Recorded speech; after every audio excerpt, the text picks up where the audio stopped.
guys, apparently I forgot to record the intro, even though I know I didn't forget to record the intro, and I actually recorded the intro 2 separate times, and yet can't find any of the video files, and they corrupted or something.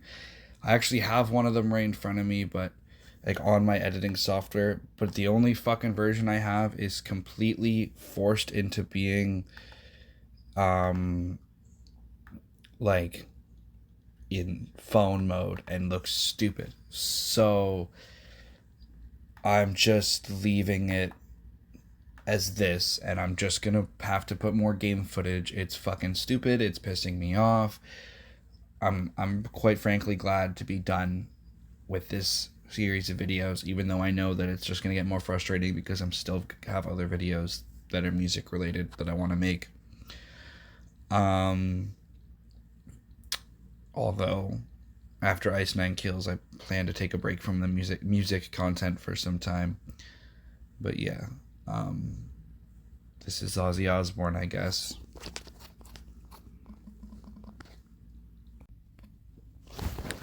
In 2020, Ozzy Osbourne voiced King Thrash, king of the rock trolls, for the animated movie Trolls World Tour. Ozzy Osbourne also began to star in a TV show with his son Jack called The Osbournes Want to Believe. However, I was unable to find any footage of it, and if you guys could, once again, I give you guys the mission, just like the 2010s, to find some of that for me. Ozzy Osbourne was critical of Donald Trump. He said the U.S. president was acting like a fool. In 2020, after Donald Trump used Ozzy Osbourne's song in his campaign, Ozzy issued a statement forbidding Trump or any other campaign from using his music without approval. He publicly revealed his Parkinson's diagnosis in January of 2020, saying, "I'm not dying of Parkinson's. I've been working with it most of my life." In February of 2020, Ozzy Osbourne canceled the 2020 North American tour, seeking treatment in Switzerland until April. In 2020, he revealed that he had emphysema, I don't know. On the 21st of February 2020, Ozzy Osbourne released his first solo album in 10 years, Ordinary Man, which received positive reviews from music critics and debuted at number 3 on the UK albums chart. A few days after the release, Ozzy told iHeartRadio that he wanted to make another album with Andrew Watt, the main producer of Ordinary Man. 1 week after the release of the album, an 8-bit video game dedicated to Ozzy was released called Legend of Ozzy. Following the release, Ozzy then started working on his follow-up album, once again with Andrew Watt. In November of 2021, Sony announced that Ozzy's album would be released within 6 months. It was also announced that Zakk Wylde will have full involvement in the album following his absence on Ordinary Man.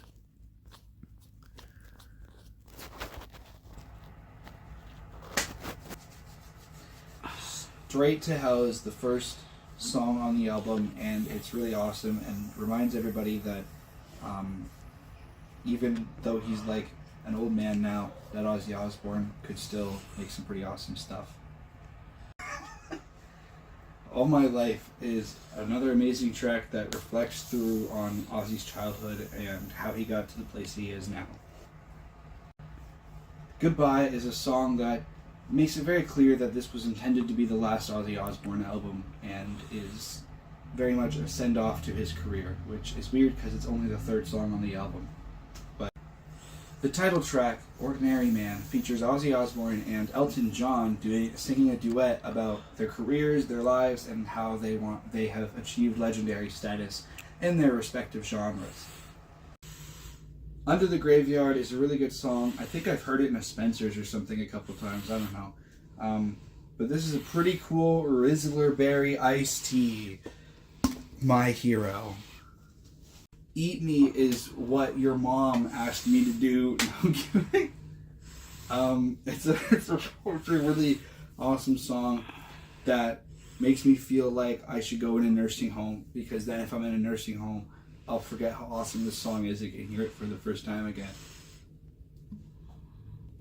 Today Is the End is a very definitive statement for Ozzy's career as a whole, as this was, obviously one of the last songs he released. Man is a song that reminds me of the voices in my head that are getting louder.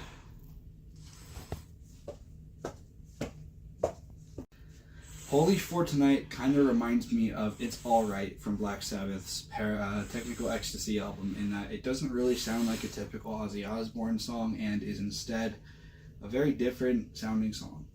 It's So Raid is a pretty good song. That's actually how the song starts. And honestly, I wasn't sure how to feel at first about an Ozzy Osbourne collab with Post fucking Malone. Because, like, why? But it wasn't that bad. It's not really my thing, but I think it is funny that in the background, near the end, you can just hear Post Malone just screaming his nuts off into the microphone. I thought that was pretty funny. And actually, he did pretty good. Like, it kind of did sound like something that you'd get from, like, an emo band or some shit. Emo band listener confirmed. Okay, so I apparently also forgot to record this part. But Take What You Want is actually a really great song. And obviously it was put on... It's technically had like 4 or 5 different releases, because it was initially released as a single by Post Malone featuring Ozzy Osbourne and Travis Scott back in pre-COVID. And then it was released again that same year on Post Malone's album Hollywood's Bleeding as, like, I think one of the final tracks on that album. And then after that, it was released again for the 3rd time by Ozzy himself on as the final track of Ordinary Man. I don't know if it's on the CD version. I used to own a CD version of Ordinary Man, and I don't recall if Take What You Want was on there, but I think it was. But yeah, it was Ozzy's comeback to music after like 10 years, which is pretty awesome. I remember my mom used to listen to that song because she was even excited for Ozzy Osbourne to be coming back.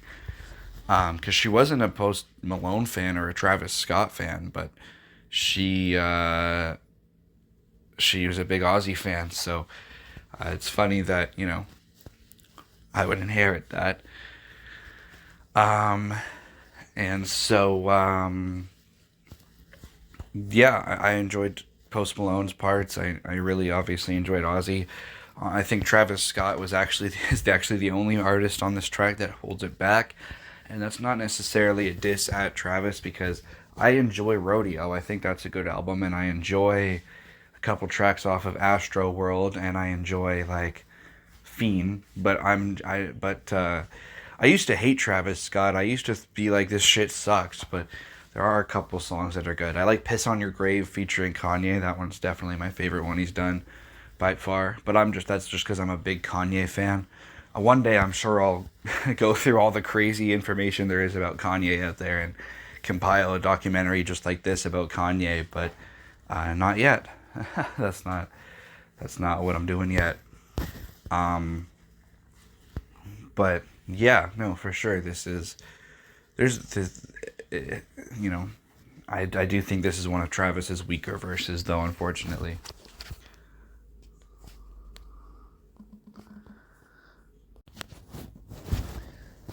In September of 2020, Ozzy stated that in an interview that he was no longer interested in a reunion with Black Sabbath. Geezer Butler also ruled out the possibility of any future Black Sabbath performances in an interview with Eon Music on the 10th of November 2020, stating that the band were over. Tony Iommi, however, pondered the possibility of another reunion tour in an interview with Mercury News, stating that he would like to play with the guys again and that he missed the audiences and stage. Bill Ward stated in an interview with Eddie Trunk that he had no longer had the ability or chops to perform with Black Sabbath in concert, but expressed that he would love to actually make an album with the rest of the band, though. Despite ruling out the possibility of another Black Sabbath reunion, Ozzy revealed on an episode of Ozzy Speaks on Ozzy's Boneyard on Sirius XM that he was working with Tony Iommi, who appeared as one of the guests for his 13th solo album, Patient Number 9. On the 30th of September 2020, Black Sabbath announced a new Doc Martens shoe collection. The partnership with the British footwear company celebrated the 50th anniversaries of the band's Black Sabbath and Paranoid albums, with the boots depicting artwork from the former. On the 13th of January 2021, the band announced that they would reissue both Heaven and Hell and Mob Rules as expanded deluxe editions on the 5th of March 2021, with unreleased material included. In a February 2021 interview with Variety, Ozzy and his son Jack, who has been sober for 17 years, opened up about their recovery. Ozzy revealed that he had been sober for about 7 years.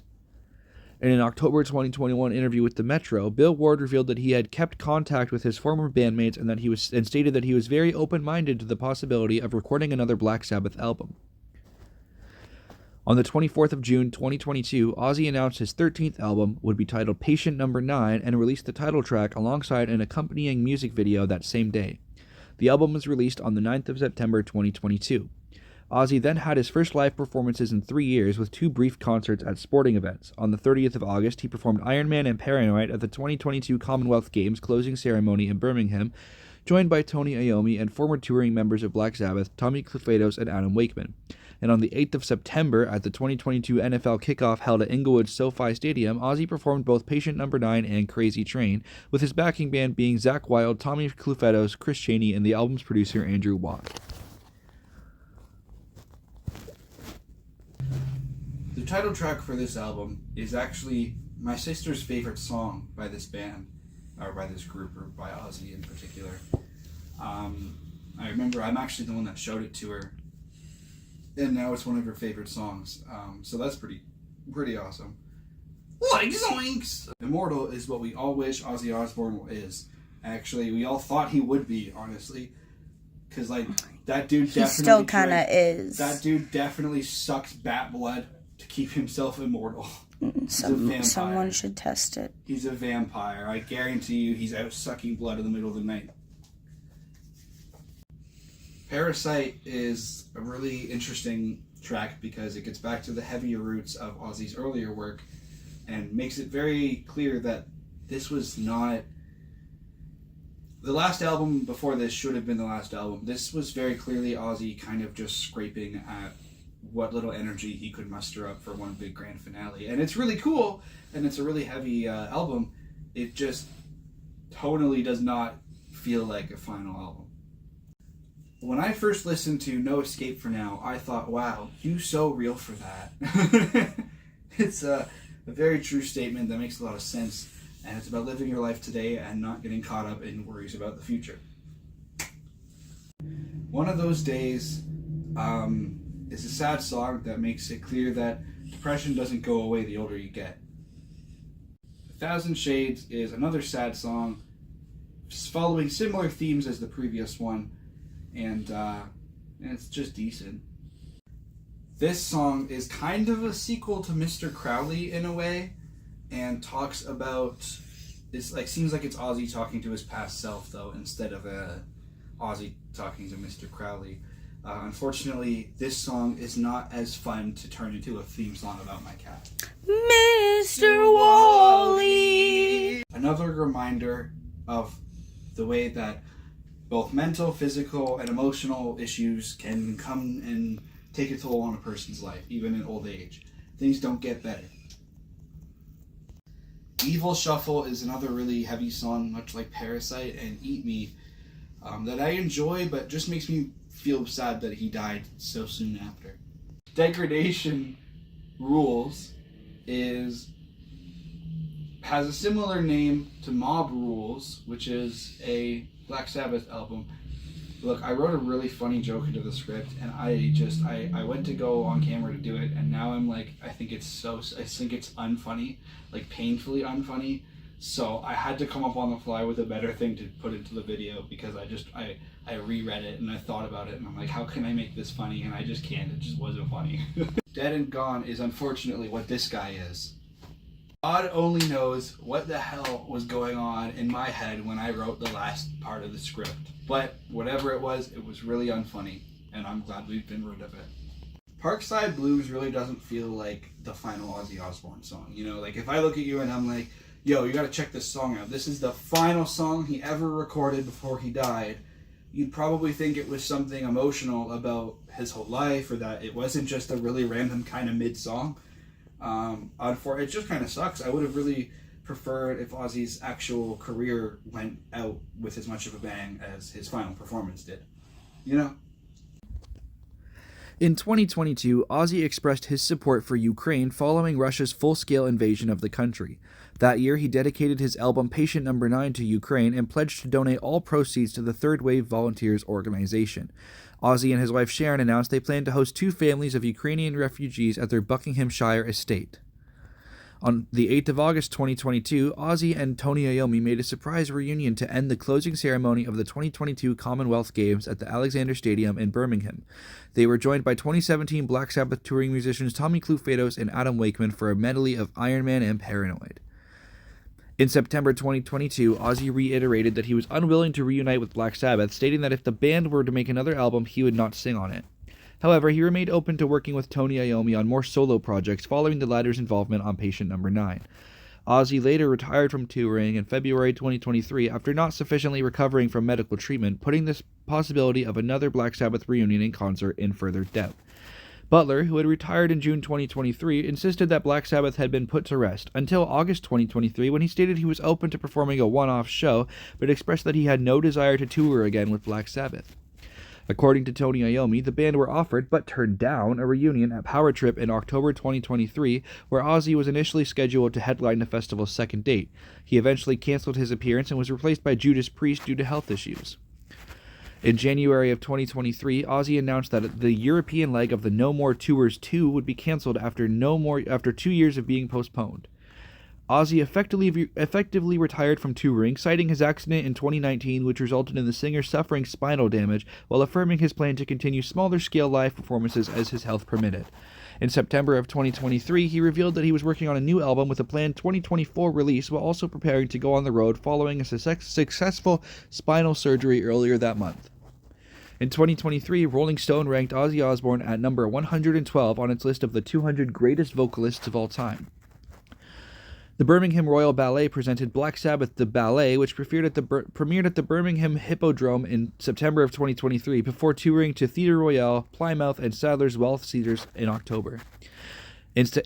All the way back in 2018, and I neglected to mention in my previous video, the Osbournes did actually start a podcast.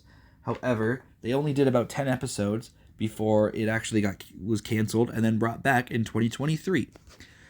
The first season of the podcast was extremely basic, airing in 2018 without much fanfare, but 5 years later, in 2023, it actually returned. Now, I've got a couple notes. I've listened to the whole thing. A lot of it's just kind of basic conversations. It's a funny podcast, though, but it's mostly jokes, but there are a couple really interesting things that are mentioned in some of the episodes. In the episode Cats, Cults, and Crime Scenes, Ozzy reflects and talks about his acceptance of dying, making it clear that he welcomes death and knows his time may be soon. It is very strange to hear Jack talking about using Blue Chew and being too old to maintain a boner, since we've seen him as a teenager in the Osbournes TV show. Sharon also mentions going to a Diddy party in this episode as well. It's bleeped out, but it's pretty obvious. In the episode Snorting Ants and a $60,000 shopping spree, Jack expresses his worries about Ozzy's decaying mobility, making it clear that the whole family knew that his time was coming. Ozzy's wife Sharon, who identifies as Jewish, said shortly after the October 7th attacks on Israel that Ozzy is extremely confused by it all. Around this time, Ozzy Osbourne said he did not want any association with Kanye West due to his anti-Semitism. In 2024, Ozzy said Donald Trump is a felon, right? Correct me if I'm wrong, but felons can't own a gun. How can he not own a gun? He can't own a gun, but he can start World War III? That doesn't make sense to me. In 2024, following calls for a cultural boycott of Israeli artists, Ozzy and Sharon were among those who signed an open letter by Creative Community for Peace in support of freedom of expression and against discriminatory boycotts. In May 2024, Ozzy renewed interest in a reunion of the original Black Sabbath lineup, admitting he was sad that Bill Ward was not a part of the final tour and that it wasn't really Black Sabbath that finished the band. Tony Iommi, Geezer Butler, and Bill Ward all expressed the idea that they would love to get back together again. A box set of Tony Martin-era Black Sabbath albums was released on the 1st of May 2024 and includes remasters of Headless Cross, Tear, and Cross Purposes, and a remixed version of Forbidden. Each disc of the box set includes one bonus track. In 2025, Ozzy and Sharon were among those who signed an open letter calling for an investigation into alleged anti-Israel bias in the BBC's coverage of the Gaza war. By 2025, Ozzy Osbourne had lost his ability to walk due to Parkinson's disease.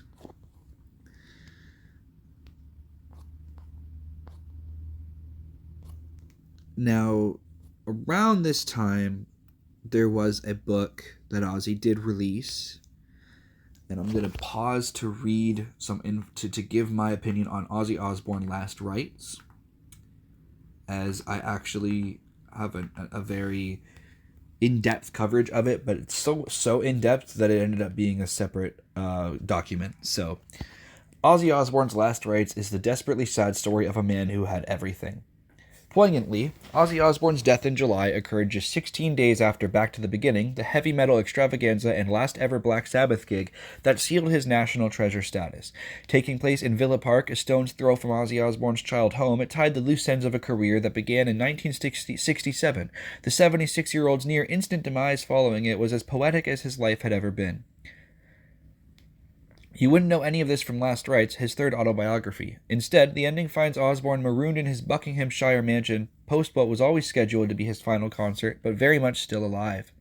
Ozzy reminisces about the Birmingham show, plots to meet up with Guns N' Roses' Axl Rose, and ponders another solo album.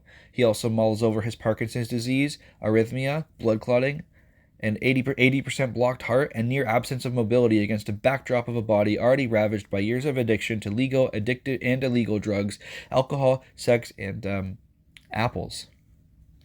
Yet, what a man not known for such self-reflection contemplates most of all is what he knows is coming. No matter how much Osbourne actually had to do with those ruminations days before he did answer death's knocks, as the book is ghostwritten by another person, it is moving. Skipping back a few weeks to when Osbourne, Sharon, Amy, a nurse, and a security guard fly to Birmingham, leaving Los Angeles for what would be Ozzy's final time, there's accidental prescience in the way they attempt to take their most valuable possessions with them until customs intervene.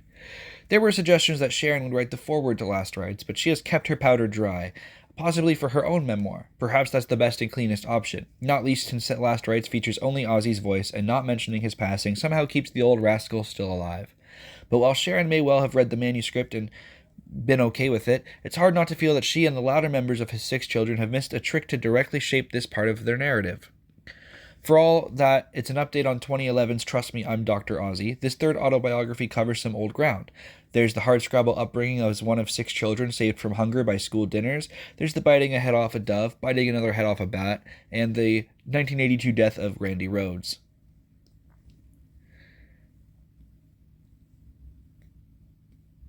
And he talks about how much he still constantly talks about how much he feels bad for all of it.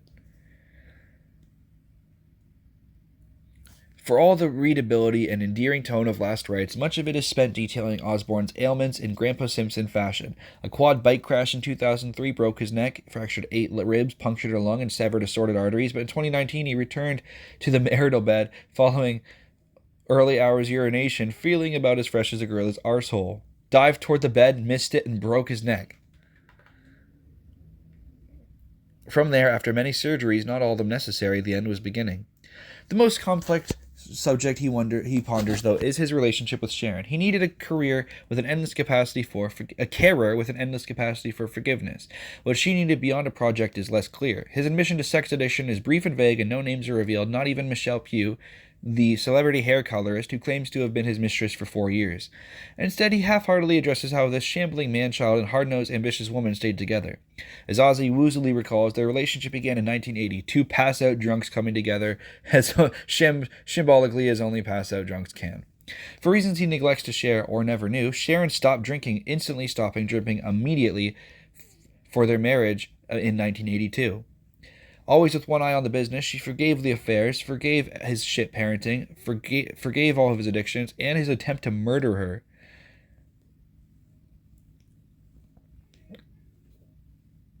Overall, Last Rites is the last testament of one who had everything, from a man to buy his apples to, as he reveals with little self-deprecation, a private elevator at home. He died reconciled with the Black Sabbath bandmates alongside whom he had risen from the back streets of Birmingham to global stadiums. He died at peace with his children, and while Sharon was his second wife, their marriage did last until death did them part. He died too more loved than he had ever been, perhaps more than some people think he deserved. Last Rites would still have been a work of pathos were Osbourne alive and able to torture himself by reading it. The drink, drugs, decades he barely remembers meant a life partly wasted for the love of getting wasted. And when Leonard Cohen sang, "You don't really care for music, do you?" he could have been thinking of Osbourne, who didn't even write the lyrics to Paranoid. He had seemingly no interest beyond shooting and a sort of friendship with King Charles, and that's about it. But Ozzy will always be remembered with affection rather than reverence, but that's fine. Because Ozzy Osbourne will always be a legend.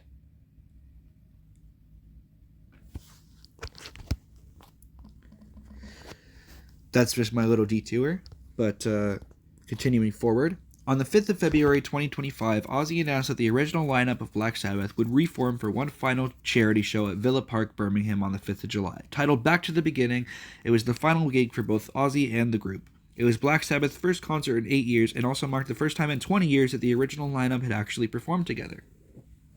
Proceeds for the show went to support Cure Parkinson's, Birmingham Children's Hospital, and Acorns Children's Hospice. Tom Morello from Rage Against the Machine was the show's musical director. Ozzy said, "I'm not going to get up there and do a half-hearted Ozzy looking for sympathy. What's the fucking point in that? I'm not going to go up there in a fucking wheelchair." In addition to a solo performance by Osbourne, the supporting acts for the show included Metallica, Guns N' Roses, Tool, Slayer, Pantera, Gojira, Alice in Chains, Hailstorm, Lamb of God, Anthrax, Mastodon, and Rival Sons, and included additional performance from Tom Morello, Steven Tyler, Billy Corgan, Slash, David Draymond, Sammy Hagar, Fred Durst, former Judas Priest guitarist KK Downey, former Megadeth bassist David Ellefson, and 3 former members of Osbourne's solo band, Rudy Sarzo, Jake Ely, and Mike Borden. Despite being billed as a final concert, Tony Iommi, Geezer Butler, and Bill Ward did not rule out recording new music as Black Sabbath. A 100-minute concert of the film of the show, titled Back to the Beginning, Ozzy's Final Bow, is intended to release in 2026, but I'm not sure if that's happened yet. 1 week before the concert, the 4 original band members were made freemen of the city of Birmingham. Run by Central BID, the event was supported by 2 exhibitions, one in Victoria Square in place from the 25th of June to the 28th of September, featuring boards showcasing the band's origin, history, success, as well as album covers and unseen photos of the group. The other, a painted mural on the wall on Navigation Street, on the bridge over the track entering New Birmingham New Street Station. Hey guys, I am just now realizing that I also totally forgot to record this part for the video, but I just wanted to go, we're doing something a little different this time in this segment that's coming up, so I figured I'd give you guys a bit of the warning.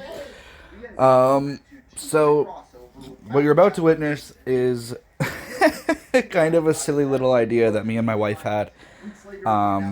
We decided yesterday, actually, as of recording, that we wanted to watch through the entirety of Ozzy Osbourne's Back to the Beginning event, or the whole 9-hour event.